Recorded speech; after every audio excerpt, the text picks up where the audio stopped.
Affiliate marketing tutorial: how I make $500 plus per month. If you're like most people trying to make a living on the internet, the thought has probably crossed your mind at least once, if not thousands of times. For me, this idea of the niche website is one of the most fascinating anomalies on the internet. It's one of the hardest, yet stupidly easy things you can do online. The steps to building a successful niche site that pulls in at least $500 a month are extremely straightforward, yet most people come at it from an angle of trying to game the system. They've lost before they even reach the starting line. Sure, there are people out there who make hundreds of thousands of dollars off crappy sites and products, but most of them have some serious technical, spam, and SEO skills that, let's face it, we don't have. So we've got to come up with a better way, one that actually helps people. This is the longest post I've written in a year. I go into detail about what to do and why to do it. Don't have time for that? Here's the 14-step, quick start, Cliff's Notes version of my strategy for building a niche site. If you have questions about something, then quit being lazy and read the rest of the article. Okay, in this for the long haul? Cool. Grab some coffee or a beer and let's get going with this. A few years ago, a friend of mine and I started a niche site called HDR Software. For those of you who don't know HDR, high dynamic range, photography is a process where you take three versions of the exact same photograph where one is overexposed, one is underexposed, and one is taken at normal exposure. The software then allows you to combine these images to take one perfectly exposed image. I'd already had a site based around this process, so it was a natural fit to jump into this market. For the first year we did very little paid SEO, wrote all of our own content, and really didn't spend that much time working on it. Within 6 months the site was making over $1,000 a month. At its peak it was making closer to $3,000 per month. We provided unbiased reviews of software, along with tips for HDR success, and were making good money in the process. We hired out 2 different SEO companies to do some link building for us, believing them when they said it was all hand-built, non-spammy links. A month into working with both of them, we couldn't believe what we were seeing when we looked at our link profiles: nothing but spam. We canceled the accounts immediately, but the damage was done. A few months later the Google Penguin algorithm update happened, and our traffic dropped by about 75% overnight. The site still brings in sporadic revenue here and there, and with some attention, could certainly get back to where it was pre-Penguin.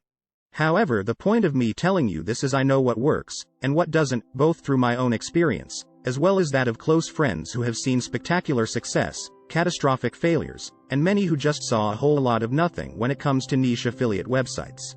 Today, I'm going to share with you exactly how to build a successful niche affiliate website. More importantly, we're going to do it in a way that would make your mom proud.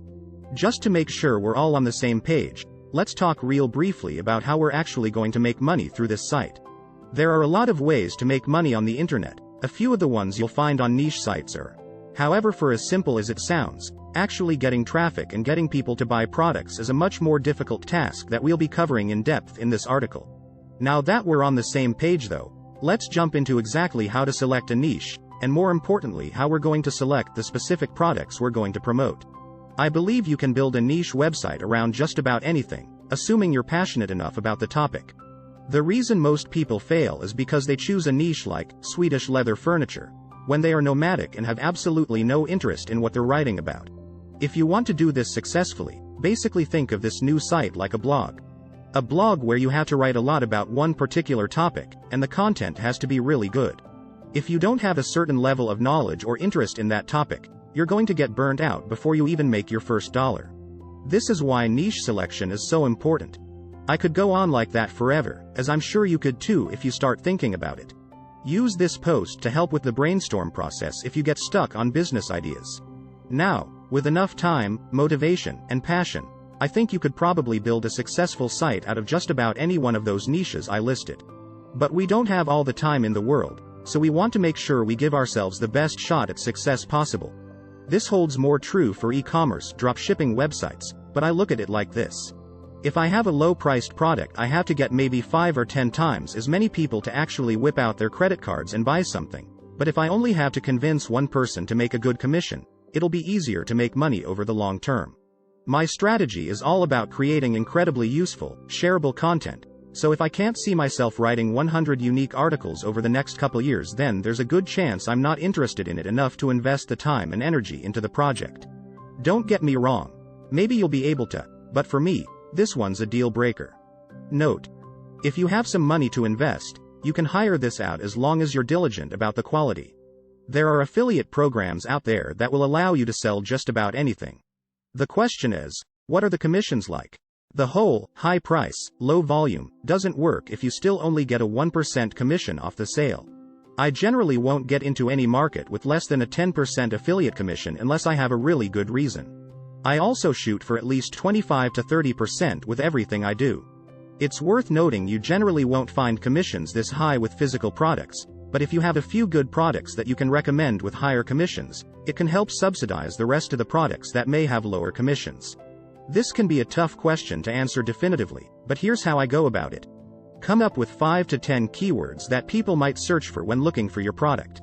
Let's say it's DSLR cameras. In particular, let's use the Nikon D7200 as our example.